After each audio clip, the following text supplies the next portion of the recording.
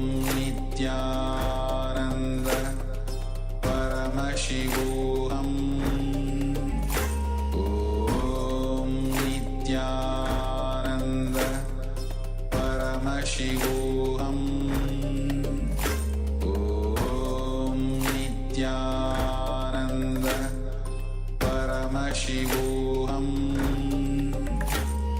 Om Nityananda Paramashivoham Om Nityananda Paramashivoham Om Nityananda Paramashivoham Om Nityananda Paramashivoham Om Nityananda Paramashivoham Om Nityananda Paramashivoham Om Nityananda Paramashivoham Om Nityananda. Yes. So now I request all the participants, you can please open your eyes.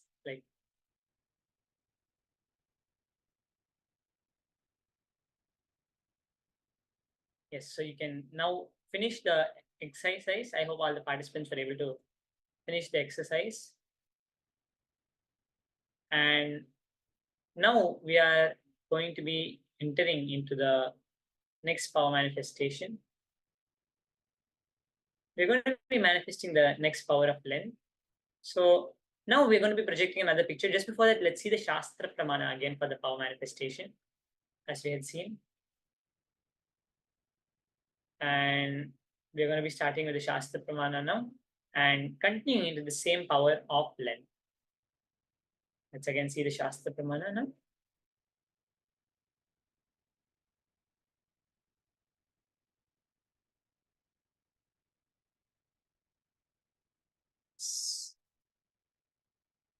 So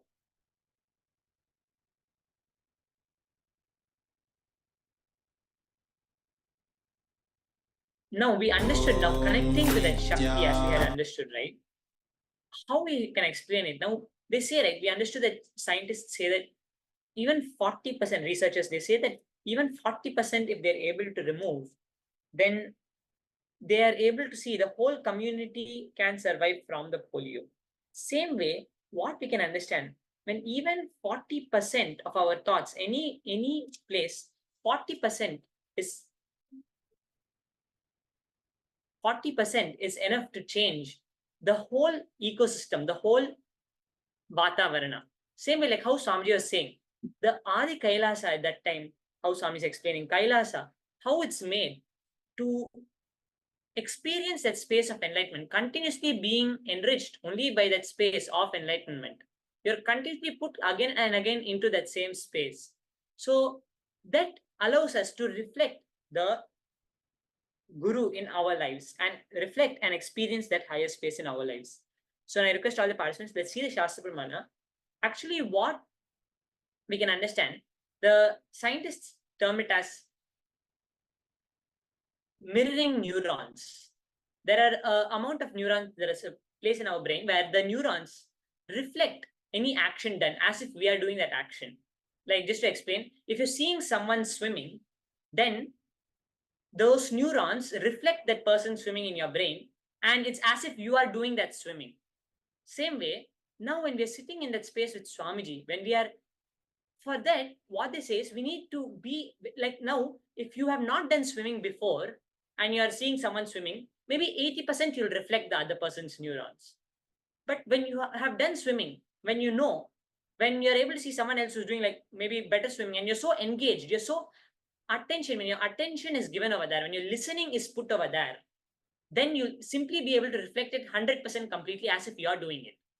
Now, when we put our attention, when we give our listening, when 40%, even 40%, scientists say, if even 40% our thoughts are continuously on Swamiji, continuously on these higher cognitions, then we start reflecting more and more of these cognitions. And especially when we're sitting for darshan, when we're seeing Swamiji, when we are continuously being able to keep ourselves in that same space, in that space of listening, just in that space of listening, seeing Swamiji, not continuously getting distracted by maybe something, our other phones or anything, when we are able to keep ourselves in that space, then we are directly able to reflect Swamiji.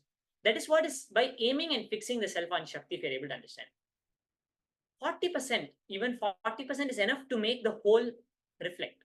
So now, all the cognition Swamiji gives us, all of that is just for us to start living it in our lives.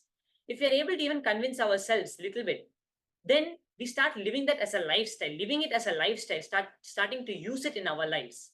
Then we start to reflect that space, that Swamiji, we start to reflect Swamiji in our lives. We start to live enlightenment, as it said. So now, using this powerful cognition, let's visualize Swamiji, connect to Swamiji now. Chanda Mahavakya, as we enter into this next round of the power of Len. And let us scan and reflect Swamiji in our lives. Bring our complete attention, not our mind continuously it's running our mind. We have to unclutch from all of it, not clutch onto it, not engage into it. And let's chant the Mahavakya, unclutch completely, go into that space of Nirvikalpa Samadhi, as the space of Paramadvaita, as Swamiji said, and allow Paramashiva to flow through you and manifest this power. Paramashivoham Om Nithyananda Paramashivoham Om Nithyananda Paramashivoham Om Nithyananda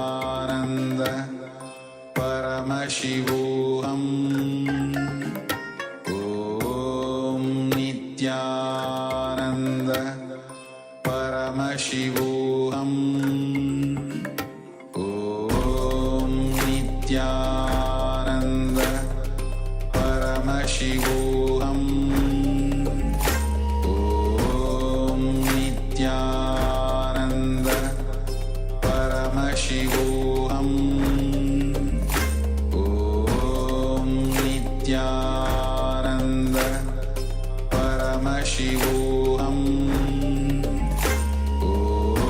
Om Nithyananda Paramashivoham Om Nithyananda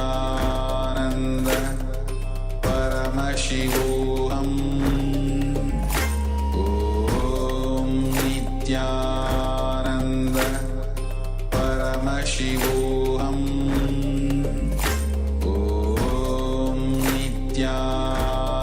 You can all open your eyes and reveal whatever Swamiji has revealed in your third eye. You can post it.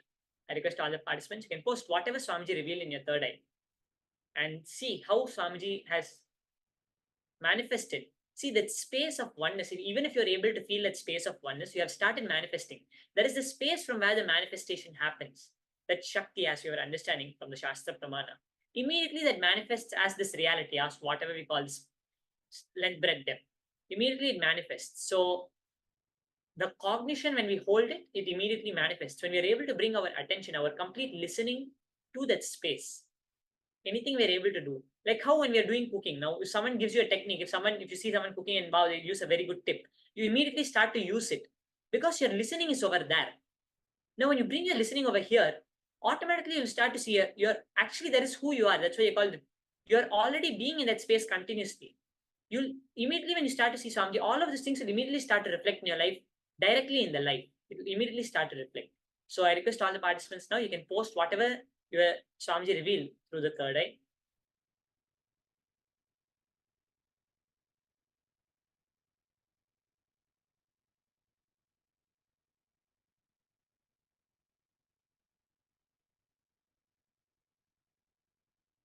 Yes.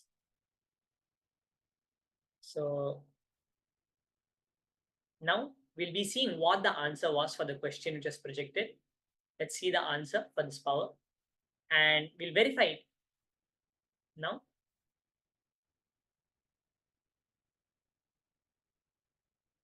We can see the answer for the question which was projected.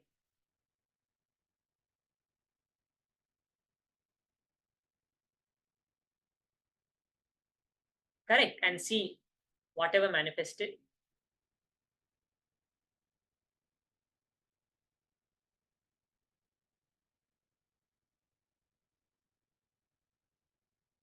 Yes. So now take some time, anything which is manifested, even if you've held a strong feeling of Swamiji, a very good space, unclutched space, even that you have started manifesting. So allow Paramashiva and celebrate whatever has manifested, surrender it and celebrate it to Swamiji by sharing it on your social media platforms, wherever you are, you can share it with your friends, your family, and enrich them to come and join. See, when you're enriching, it's not you're enriching someone else to come and join, it's one part of you. One part of your logic where your mind is still not accepting it. It has not come to that space of listening.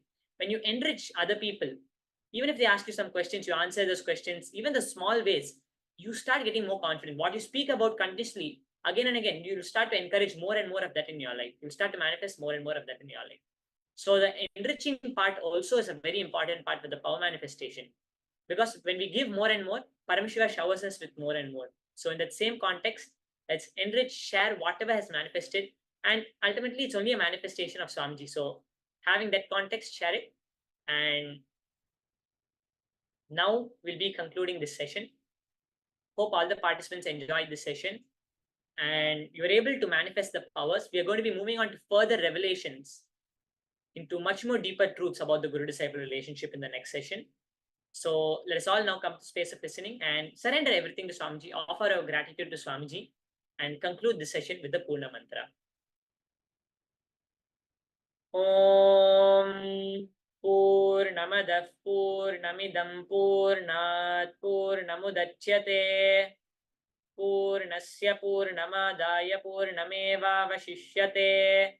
Om Shanti Shanti Shanti Harihi Om Tat Sat Sarvam Bhagavat Sri Nithyananda Paramashivam Padukarpanamastu. Om Nithyanandam.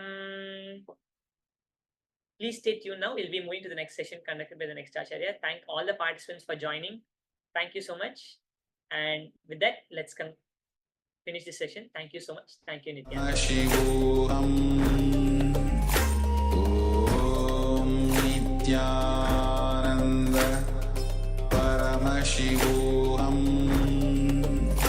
Om Nithyananda Paramashivoham Om Nithyananda Paramashivoham Om Nithyananda Paramashivoham Nithyananda Paramashivoham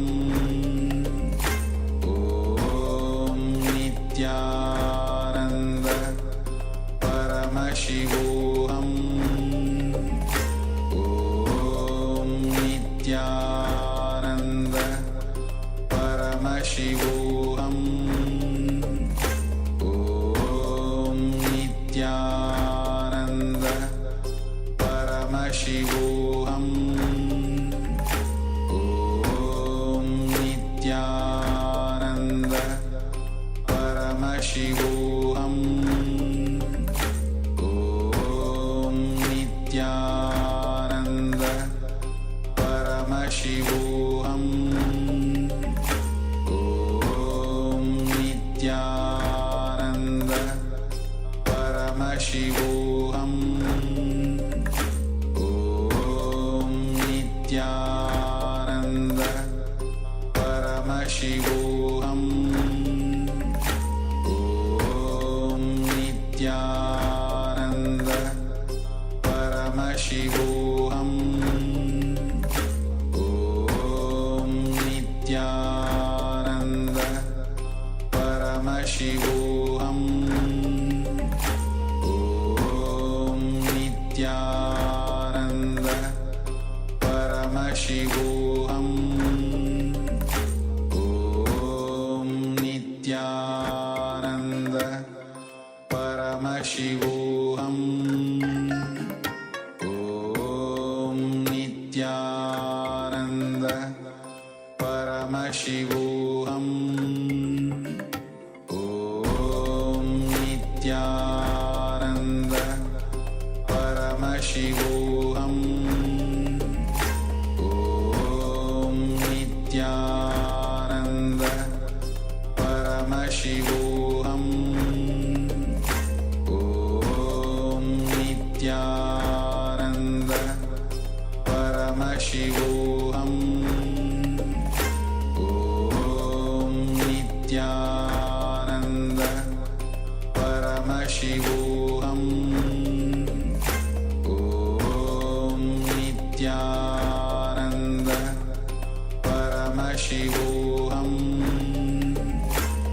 Om Nityananda Paramashivoham Om Nityananda Paramashivoham Om Nityananda Paramashivoham Om Nityananda Paramashivoham Om Nityananda Paramashivoham Om Nityananda Paramashivoham. Yes, Nityananda. Let us start off this next session with a Sadguru Vandanam. Please sit straight with your head and spine in a straight line. Join your hands in Namaskara Mudra as you chant the Sadguru Vandanam. Nityanandam Paramasukadam Kevalam Jnanamurtim Vandvaditam Gagana Sadusham Tadvamasyadilaksham Ekam Nityam Vimalamachalam Sarvadi Sakshibhutam Pavatitam Trigunarahitam Sadgurum Tam Namami. Yes, beautifully. On this day of the Nityananda Jayanti, the birthday celebration of our beloved Swamiji, we learn about the topic of the Guru-disciple relationship, a very sacred, secret, very important topic. You just learned about the physics of the Guru-disciple relationship. Let us now enter into the chemistry of the Guru-disciple relationship.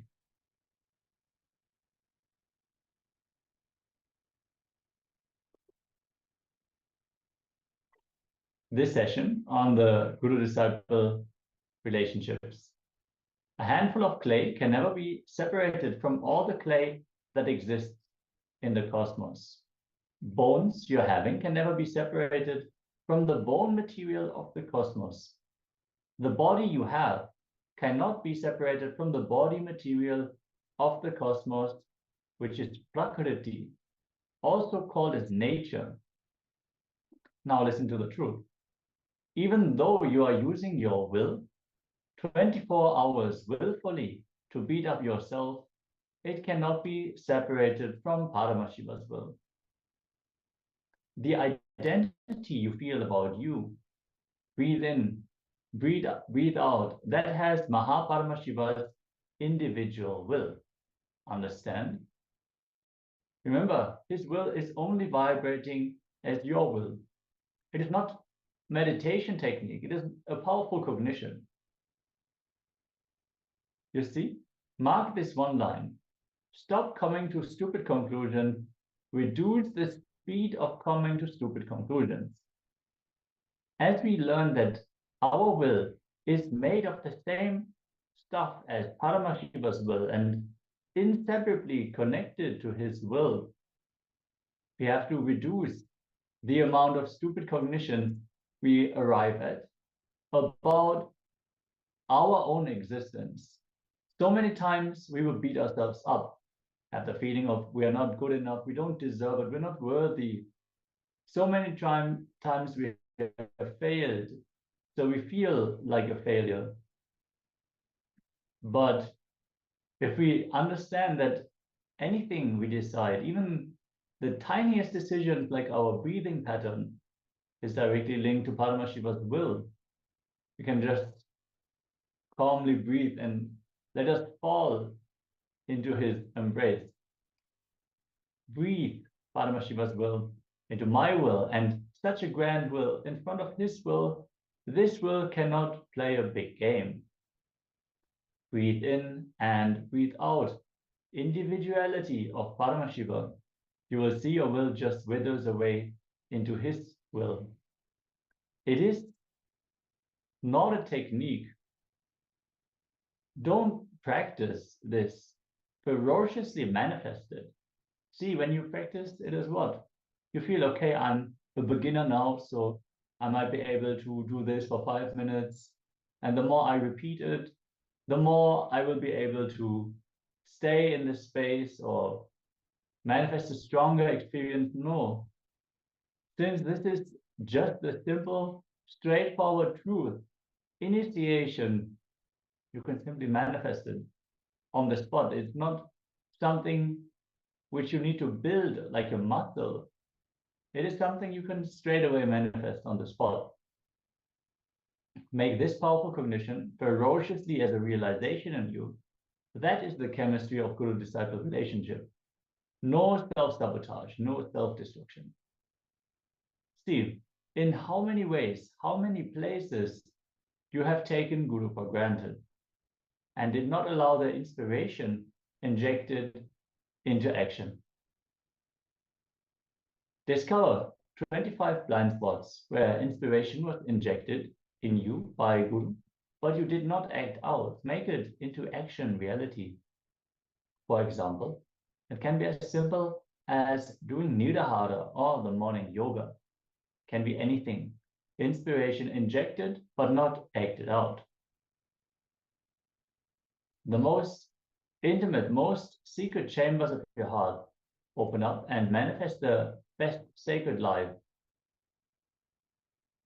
The most secret chambers of your heart, when it opens up, it doesn't only release experience, it releases powers.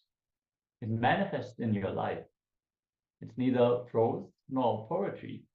It carries life. That innermost secret chamber of your heart is biology of your consciousness.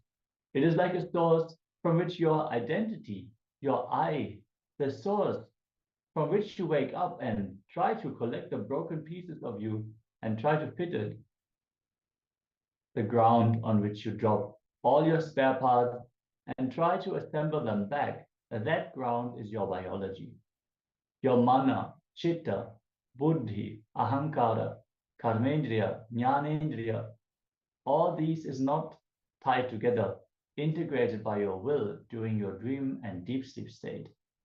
If you have the ultimate integrity with the master, any tantrum you throw, he enjoys it. The integrity in the level of biology, any tantrum you throw in the level of chemistry or physics, doesn't matter. Understand? The innermost core part of you, in which your spare parts rest, when you come back on the ground on which you try to assemble them, is your biology.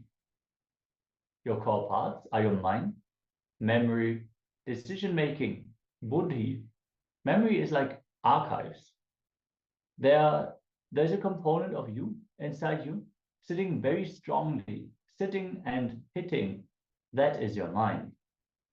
There's one part of you, whether you are poor or you are rich, you are healthy or you are sick, you are happy or you are free or you are bound or you are in pain, where whatever you may be will not let you rest or feel at ease or oneness.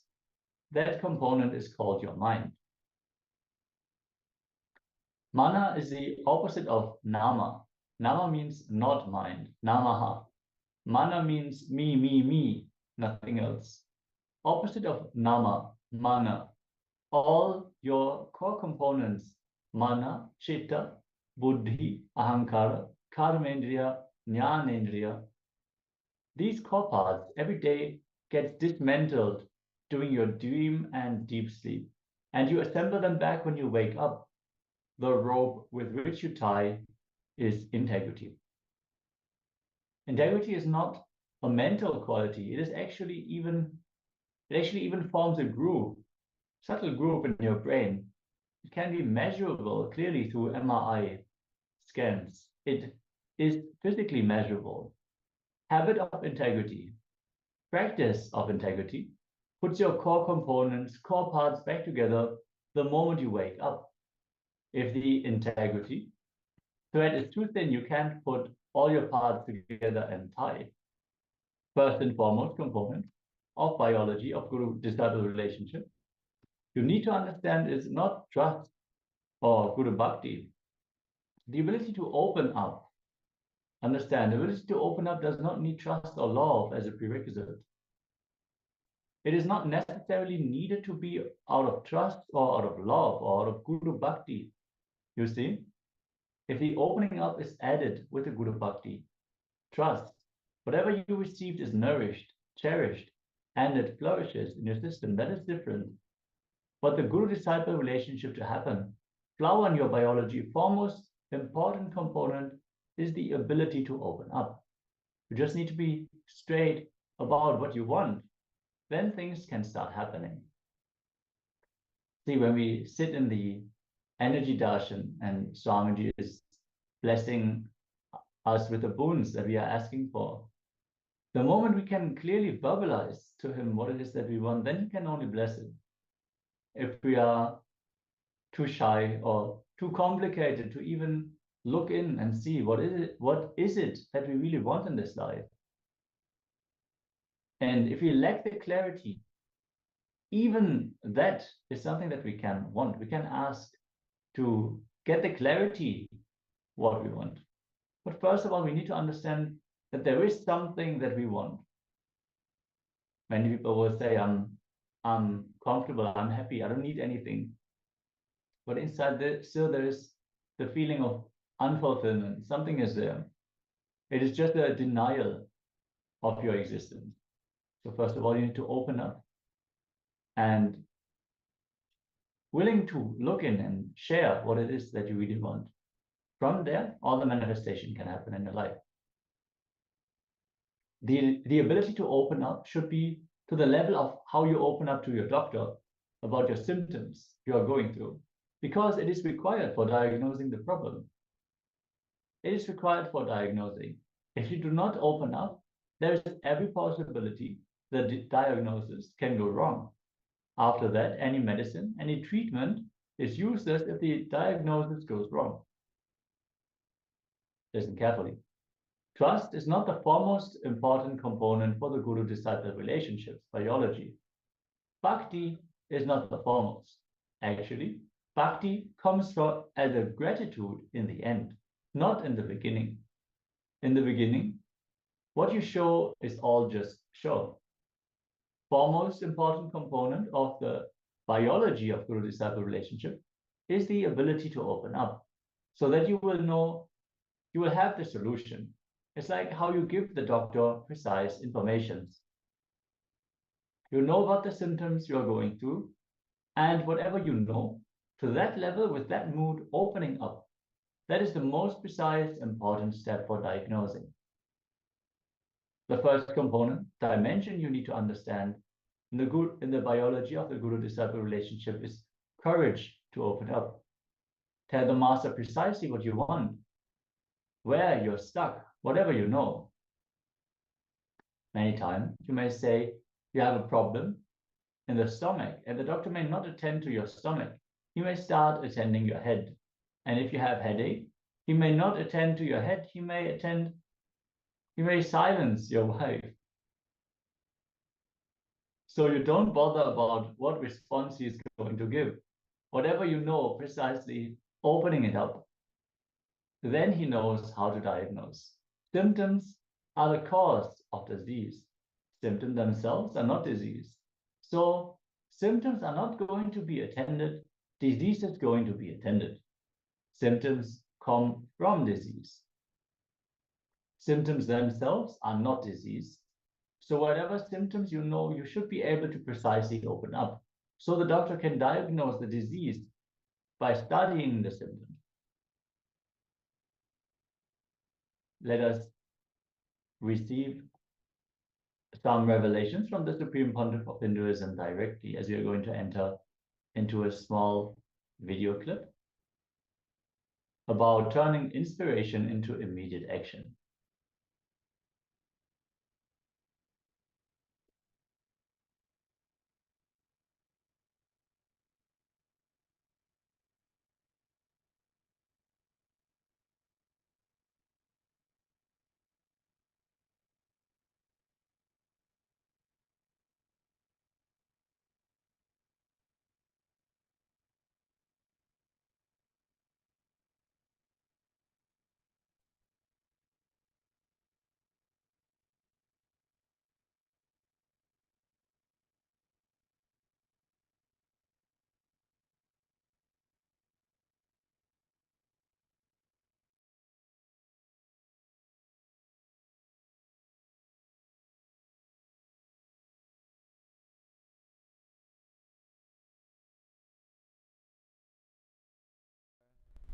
Samarambam Nityanandeshwari Adishakti Madhyamam Asmadacharya Paryantam Vande Guru Paramparam.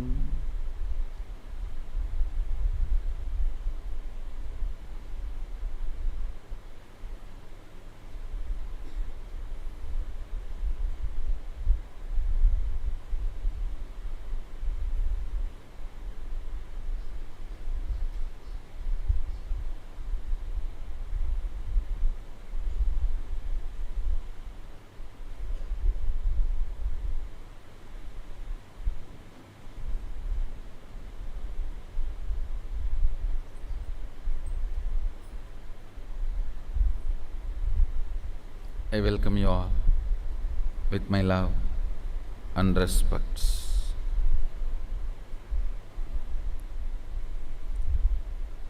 I welcome every one of you sitting with us all over the world with my love and respects.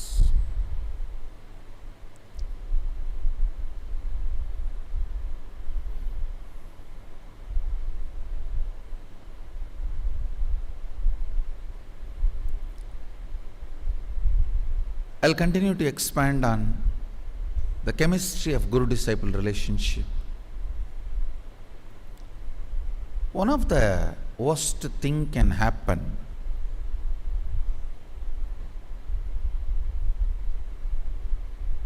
in the Guru-disciple relationship, which should never be allowed, is taking it for granted.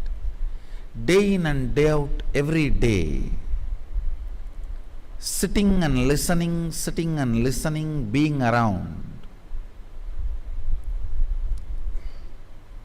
Sharada Devi says beautifully, when you go near the Guru, if you start thinking he is human being just like you, you have gone far away from him. I have seen many people, by coming near to me, they have gone far away from me, taking me for granted, day in and day out, sitting and listening, but not inspired action. See, if you listen and don't immediately move into action, you will develop something stupid, highly stupid, called this TV syndrome. In television, you see everything, you just sit and see, that's all.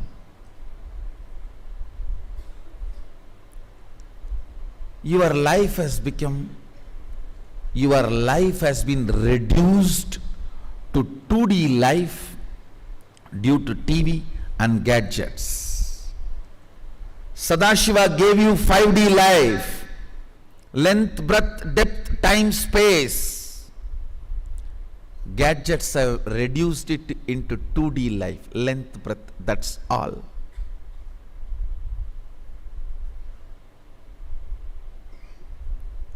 All your emotions,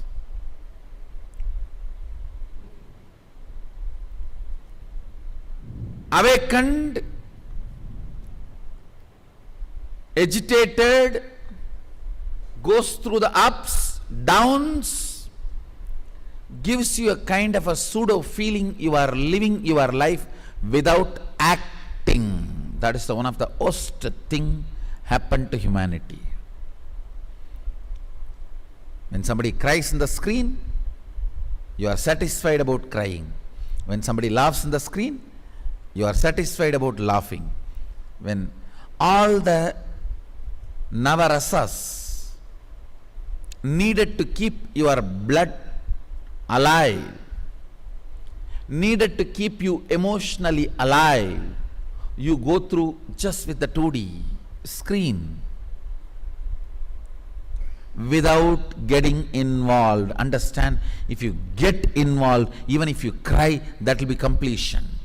If you get involved and your whole body laughs, that will be an amazing ecstasy. Smiling only through the lips, expressing the joy only through the lips, means you are trained buffalo. Now, unfortunately,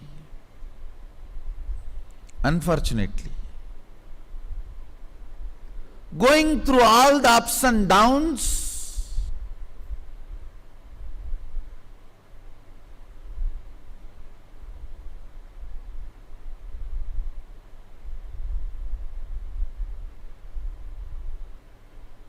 in the screen itself,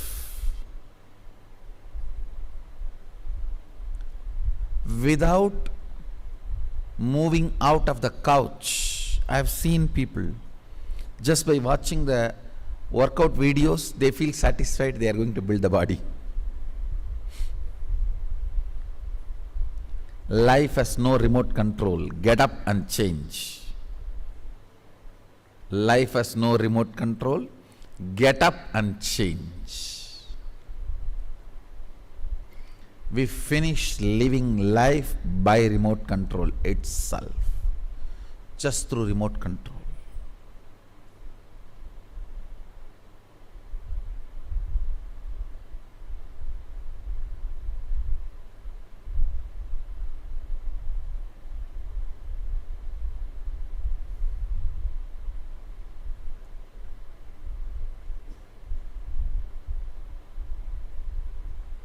Even for the Gurukula, I am very clear. Only for the education purpose, gadgets. After that, they should be with the real life. They should be with the real life.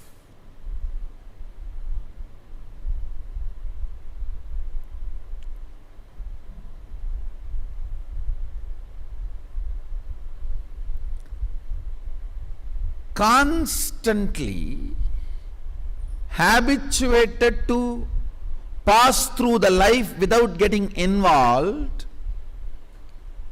develops a pattern, and that pattern is responsible for taking Guru for granted. Every day watching, okay, all right, he talks, I listen, or I sleep, or I learnt the art of sleeping with eyes open.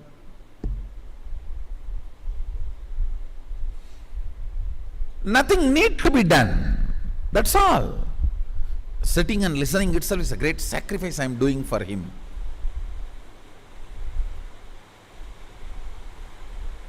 That is when corrosion and erosion starts.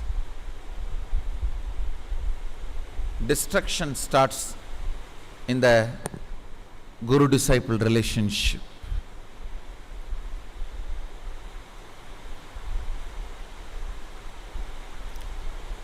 Act immediately when the inspiration is injected in your system.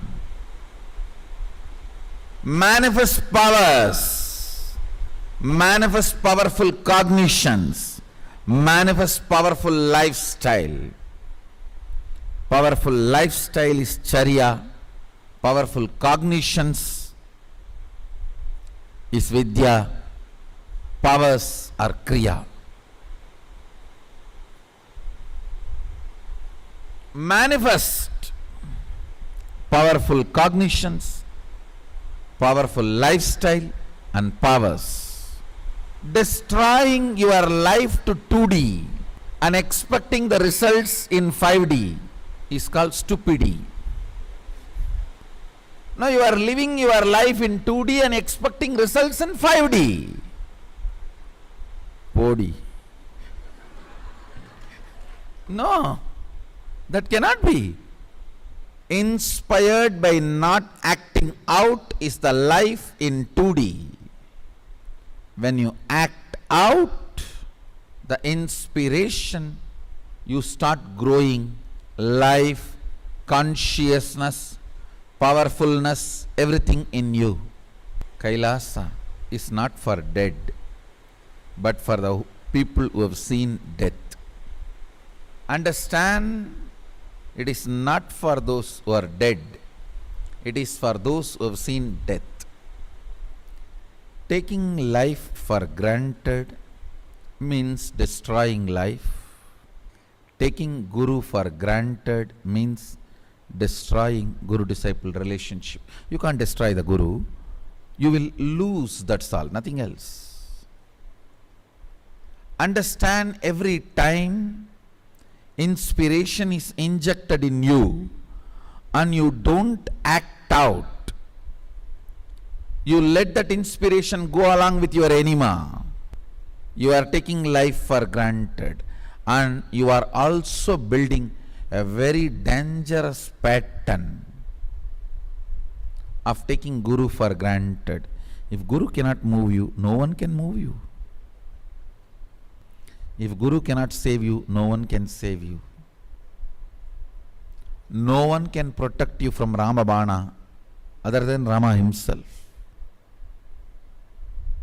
Listen, no one can protect you from Rama Bana other than Rama himself. If Guru cannot protect you, no one can protect you. By taking Guru for granted, you stop Guru protecting you, helping you. You stop Guru acting in your life. The Guru component, understand, if the chemistry is not perfect, physics has no use. I have seen many people. They may be physically away, but properly they will be here for satsang and start acting out on it. They grow. They may be physically away, but they grow. They are near me. There are many I have seen who sit here, live here, use this place only for boarding and lodging and eating. Neither come near the space of Kailash, nor make that inspiration as a lifestyle, nor make that inspiration as a lifestyle. Either they don't listen. If they listen, no acting out. They have 1,000 reasons why it cannot be acted upon. So if the chemistry is not working out, physics has no meaning. Physical nearness has no meaning. Then you are not in Kailash, Kailast. I have seen many people more regular to satsang when they were away from Kailash. They were very regular to satsang when they were away from Kailash. And everyday satsang was applied in their life and used, adopted as a strategy, now heard as a compulsion. Taking it for granted, taking Guru for granted is denying the Guru component in your life. Denying Guru component in your life means living here is not only useless, load for others. Taking Guru for granted is the worst corrosion and erosion that can happen to your consciousness, that can happen to Guru-disciple relationship. I have seen many gone far away by coming near because they take Guru-disciple relationship for granted. They take Guru for granted. Contemplate only on this one truth of chemistry of Guru-disciple relationship today.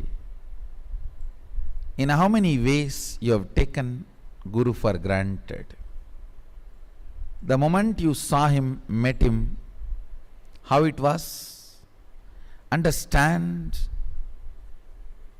Converting lust into a chaste relationship, a committed relationship, can be done only by a chaste woman, by bringing maturity in the relationship, stability to the relationship. Same way, the initial excitement you get seeing the master can become a matured Guru-disciple relationship only if you act out on all the inspiration injected in you. All the inspiration injected in you, if you start acting out continuously with your authenticity, only then it becomes Guru-disciple relationship. It starts always as a fan. Wow. But it becomes a matured Guru-disciple relationship only if you act out on the intensity injected in you. If the intensity injected in you, if you start acting out, a matured Guru-disciple relationship happens. Oneness blossoms. See in how many ways, how many places you have taken Guru for granted and did not allow the inspiration injected into action.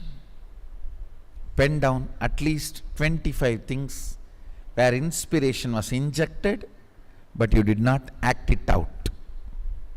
You did not convert it into action. That 25 points is the poison destroying your Guru-disciple relationship, stopping oneness happening in you, stopping power manifestation happening in you. Discover 25 blind spots where inspiration was injected in you by Guru, but you did not act out, make it into action, reality. It can be as simple as Vishesha Diksha, Siva Puja, or as complicated as sannyas initiations and vows you took and did not maintain. It can be anything. Inspiration injected but not acted out. At least pen down 25 points. You will understand the blind spots.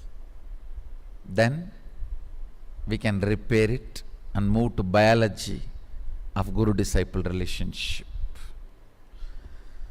So with this, I bless you all. Pen the 25 and put it as your status in Facebook and tag it. I'll bless you to clear this blind spot. I bless you all. Let's all radiate with integrity, authenticity, responsibility, enriching, causing, living Shuddhatvaita Saivam, Maha Sadashivoham, the eternal bliss, Nithyananda. Thank you. Be blissful.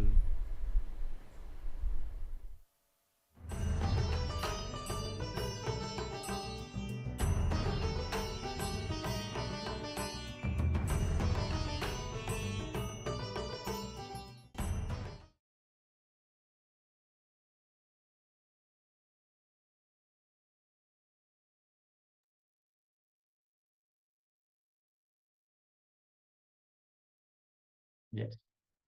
With this powerful revelation on what does it mean to be grateful in the guru-disciple relationship and how not to take the guru for granted. We now learned the basics about the biology and the chemistry of the guru-disciple relationship. So let us now enter into an internalization exercise where we deepen the understandings that we arrived at.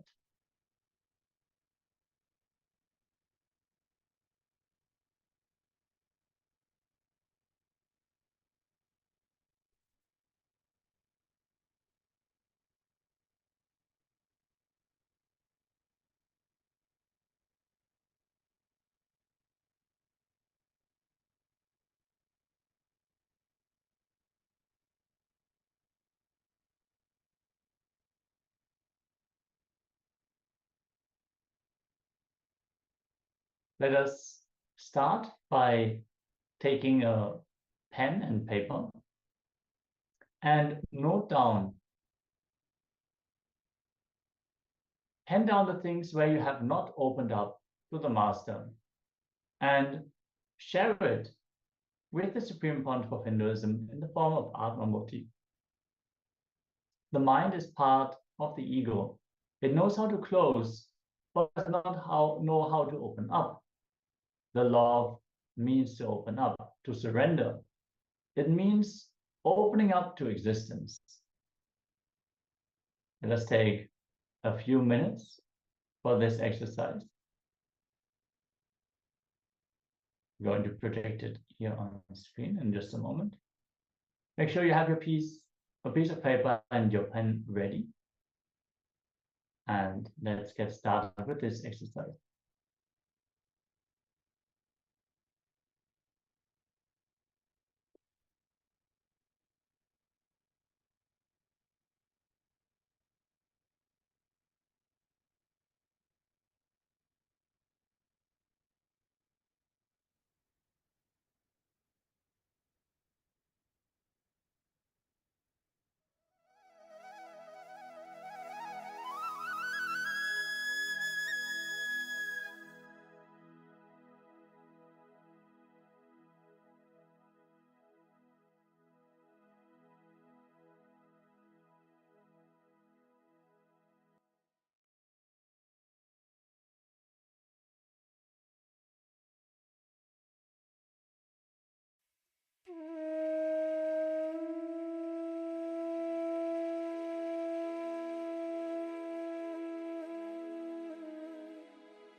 Yes, I hope now all of you have elaborately penned down the 2 steps.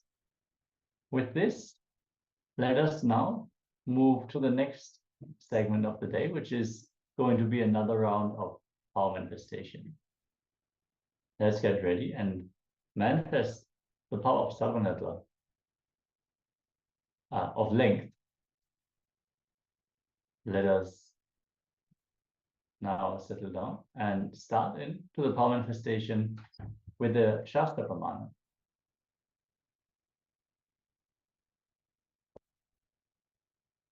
Shakti Sandhane Shariro Patihi, from the Shiva Sutra, Sutra 119. By aiming and fixing the self on Shakti, uniting in oneness with the supreme power, the embodiment of that which is cognized and willed manifests at once in its length, breadth, depth, and time and space dimension. Let us now get ready to manifest the power of length. For this, we request all the participants to please settle down and come to a comfortable meditative space. Breathe deeply.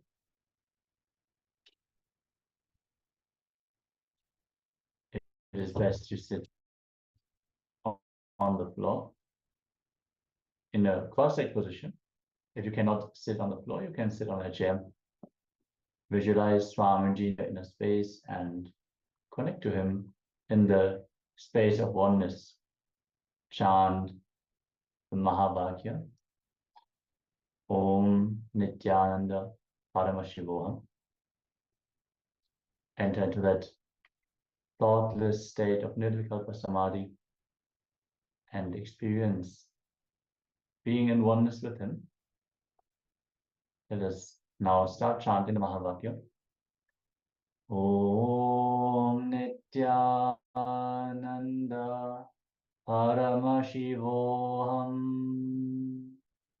Om Nityananda Paramashivoham. Om Nityananda Paramashivoham. Let's now enter into the rapid fire round of power manifestation and length. Don't use your logic. Just connect to Swamiji in your third eye and receive the answer for the quiz which is projected on screen. Try not to think about it, just receive the answer. Any logic can be revealed to you in your third eye as we enter into this round of the power manifestation.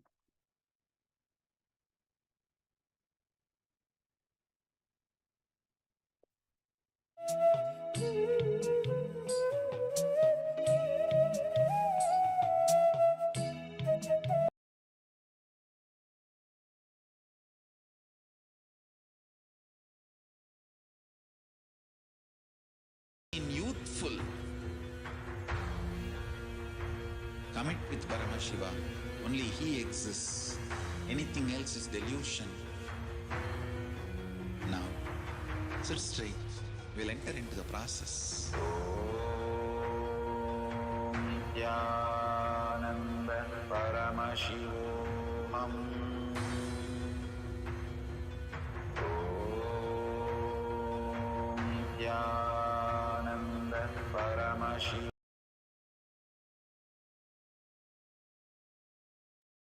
Yes, after this very quick round of power manifestation, share your answer, what you received for this question. How many handshakes are there when 3 people shake hands with each other? Share it here in the Zoom chat or on YouTube if you tune in through YouTube, or Facebook if you're watching us on Facebook. Let us take another 15 seconds and then we are going to reveal the answer for this round of the power manifestation.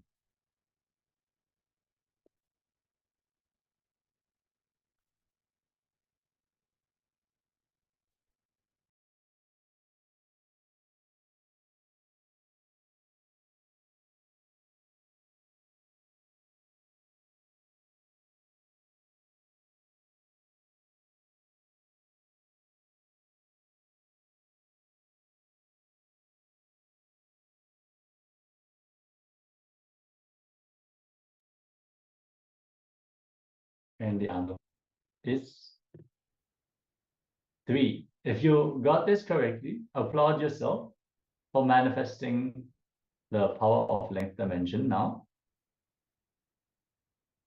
Let us now move on to the next Jnana segment, as we are going to learn about sitting with the Master. We're continuing on the Guru-disciple relationships, the nitty-gritties, the most sacred sentiments. Let us now enter into this segment.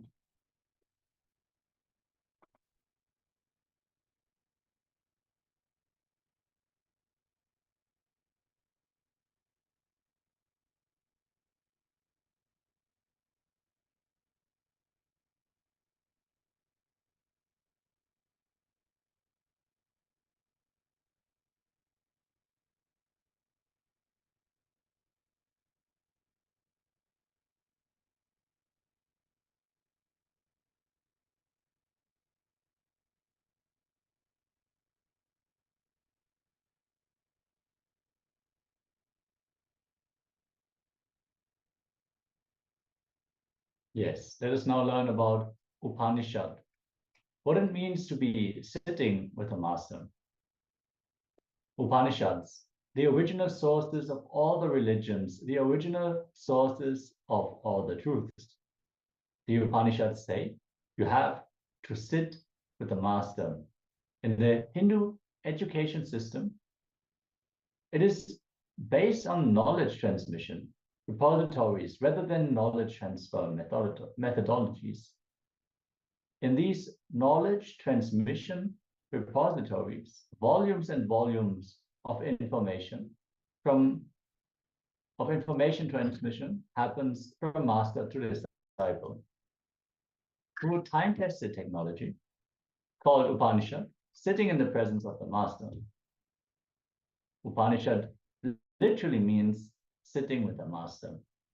For the humanity to experience superconscious mutation, Upanishad is the only thing that is required.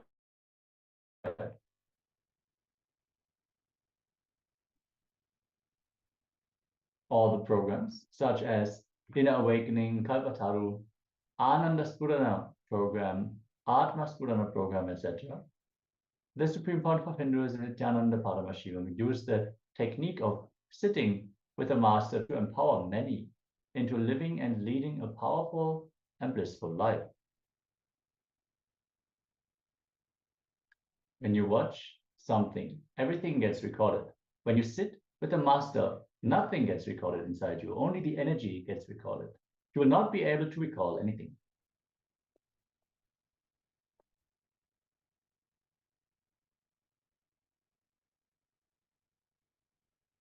As Adi Shankara said, Satsangatve nisangatvam, nisangatve nirmohatvam, nirmohatve nishchalatvam, nishchalatve jivan mukti. When you sit with the Master, you don't accumulate new engrams. The old engrams lose their power over you. When they lose power over you, they disappear. And when they disappear, you become enlightened.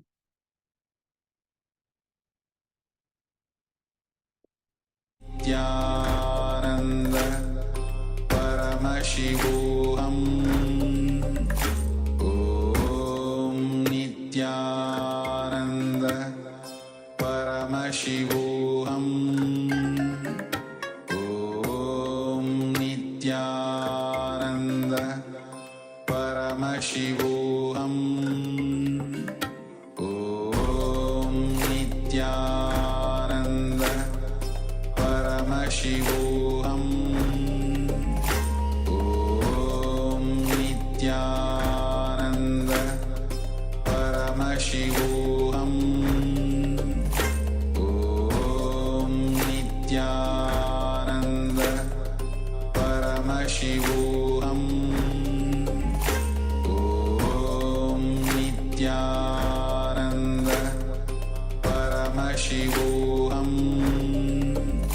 Om Nityananda Paramashivoham Om Nityananda Paramashivoham Om Nityananda Paramashivoham Om Nityananda Paramashivoham Om Nityananda Paramashivoham Om Nityananda Paramashivoham. Yes. Sorry for the technical glitch. Let us now continue on the topic of Upanishads. He who is Guru is Shiva himself, so declared the scriptures. And the truth that Shiva is Guru is reminded in the Smritis, the remembered scriptures. One who makes any distinction between the two commits the crime of uniting with one's Guru's wife. Guru is Brahman, the pure cosmic consciousness, the source of all that is, and none other than Brahman itself. This is the truth. This is the truth I declare. The Upanishads are the source of all spiritual thought trends, all the spiritual thought currents.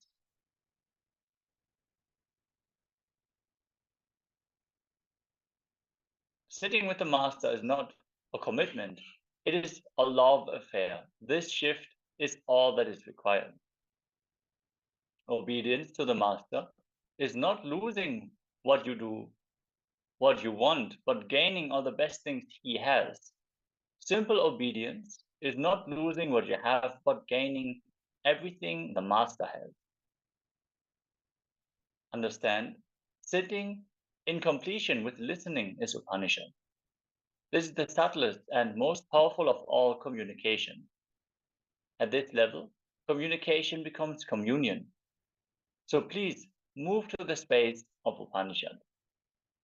Sit in Upanishad in the space of listening. When you are in completion, you can sit even facing the wall for 12 years that Sankhya Yoga Bodhidharma did. He was facing the wall of the cave, sitting for 12 years because he was in completion. When you are in completion, even watching a movie facing the television, if you are in incompletion, even watching a movie facing the television, you can't sit more than 10 minutes. You go on changing channels. The essence of all the Vedic scriptures is called Upanishad, or just sitting. It is the ultimate technique. When you sit with the master, the Upanishad, the sitting happens. Some strange process starts happening in you, which can neither be called a technique nor no technique. It is literally like cooking or boiling. The first kind of restlessness happens due to your circumstances. Sometimes, in a particular place or situation, you feel restless. If you move from that place or situation, you feel more settled. The second kind of restlessness is physical. Physical restlessness is nothing but a constant tension in your body for no particular reason. The third form of restlessness is mental. Any mental restlessness can be healed by love. The fourth form of restlessness is emotional. Mental restlessness is different from emotional restlessness. Mental restlessness is purely intellectual and can be controlled easily. But emotional restlessness cannot be controlled by just a few words of consolation. Ultimately, we come to spiritual restlessness. There are so many people who can sit with others, who can sit with the television, who can sit with newspapers, but who can't sit with themselves. This is what is called spiritual restlessness. spiritual restlessness means that you cannot sit with yourself. You can give appointments to everybody else, but not to yourself. But here, if you have the patience to sit and listen to these words with the gaps, your spiritual restlessness will come down, and the tendency of your mind to ask for the next thought will also come down. You automatically become receptive, and these words will not only touch your head, but they will directly touch your heart as well. If you are totally relaxed and at ease with yourself, without too many thoughts, your being will open, taking in everything and be healed. If your mind is calm, just listening is enough. There is no need to even meditate separately later. The very listening itself can create the experience in you. Your listening is not proper. If your listening is not proper, then it is difficult. Your love for the teacher or the master can heal your spiritual restlessness. Deep and total listening without restlessness is divine. As the Supreme Pontiff of Hinduism says, listening is God. If you look deeply into your being, the very presence of the master that causes love to happen in you heals the spiritual restlessness. So even simple, normal love heals all 5 types of restlessness. What is the purpose of your life? What do you aspire to? What is it that keeps you alive? What motivates you to wake up every day? What do you value most in your life? Listen in. Give this sacred space of listening to yourself. First, take time with each question and ask yourself the answer. Ask yourself, what is it exactly I want? What is the purpose of my life? Listen to everything: frustrations, aggression, revenge, peace, etc. Provide time to yourself, provide listening to yourself, and describe it in a detailed way. See, in Vedanta, the science of enlightenment, the first step is Shravana, listening to yourself. Then listening to great truths. Pen down all your arguments and then come to conclusion. Even no conclusion is okay. Finally, it will be the end of the answer. If you feel I'm terribly confused, even that is okay. At least you know that you are confused. This is the first step for knowing. I'm not asking you to only come to conclusion. I'm asking you to write all your conclusions, completion, incompletion, confusions, everything through which you come to the conclusion or you don't come to the conclusion. Clarity happens when you listen to yourself. First time listening to yourself. You listening to you is where light starts. Review whatever you have written so far and cross out all the incompletions arising out of incompletion. Purpose should be exciting you and not reminding you on any pain point. Manifest your reality. When you are aligned, any desire you have, you will see it manifesting in your life as your Kundalini Shakti gets awakened. See, the completion process is so immensely powerful. Many times you would think, oh, it would be so nice if I would finally start learning how to paint. Like that might be something you want to manifest. You want to improve your art skills. But then you think back the moments in school when you did not perform well in arts, or you did not have the time, or your parents told you that this is not a career path that you can follow. So many different reasons for why you have a bitter aftertaste when you think of this passion of yours, and you decide against manifesting it. When we do completion, all these cognitions, these conclusions, they can just leave us, and we don't have to decide to start painting, but we can. We have the emotional, mental, spiritual freedom to do so.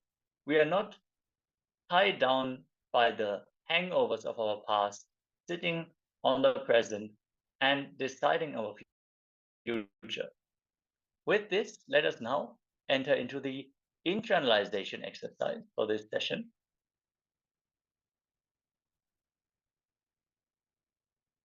I hope all of you are sincerely penning down whatever is being revealed inside you. Listen to yourself. What is it that you aspire in your life? What makes you tick? What is it that makes you get up in the morning? These key components of our life, which are the very deciding factors on how our day-to-day life happens.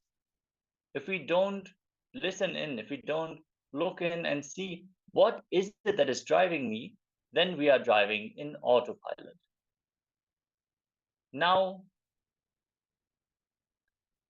for this session, pen down what idea you had about Upanishad before this session and how your understanding has changed. What new have you learned about today in this session? And how are you going to come to the space of Upanishad in Darshan today? If you have any questions, you can send them here in the chat. Let us enter into this internalization as we take a few moments. Let us now take our pen and paper and pen down exactly what we learned in this session.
With this, we come to the conclusion of this internalization exercise.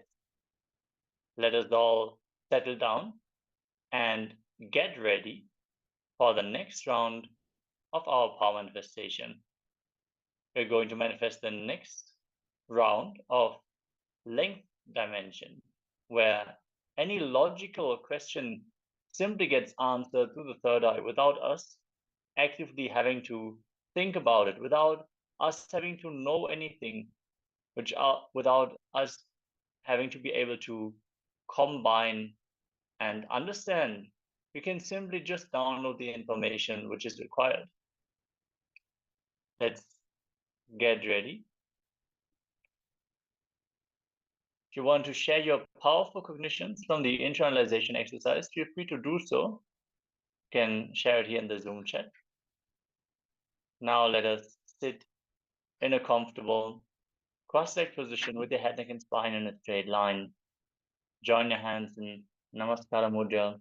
Close your eyes and visualize Swamiji as we chant the Mahavakya. Invoke Swamiji's presence. Enter into that space of Advaita, oneness with Swamiji, as he is manifesting this power through us. Om Nityananda Paramashivoham. Om Nityananda Paramashivoham.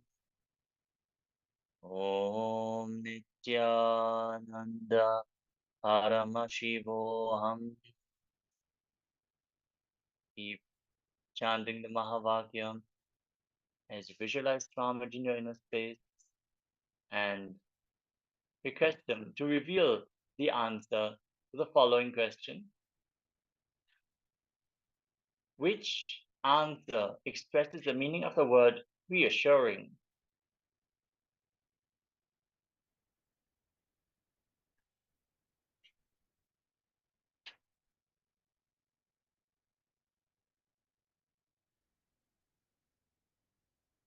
Is it compassionate, comforting, explanatory, or meddlesome? Let's take a few seconds for this round of the power manifestation.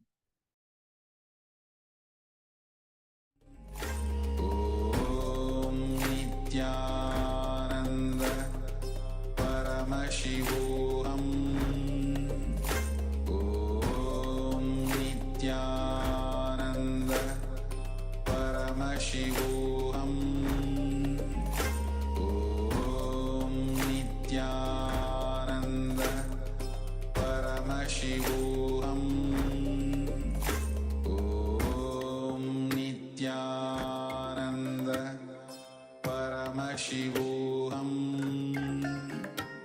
Om Nityananda Paramashivoham. Om Nityananda Paramashivoham. Yes. Now, please share in the chat the answer that you received through your third eye. As we are going to take like 1 minute, just quickly share in the chat whatever was revealed to you, and then we enter into the step of the verification.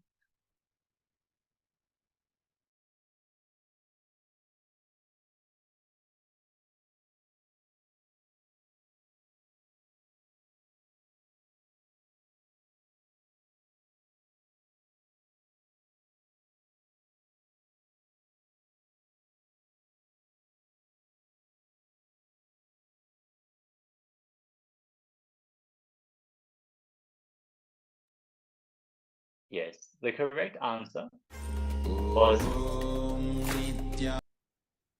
comforting.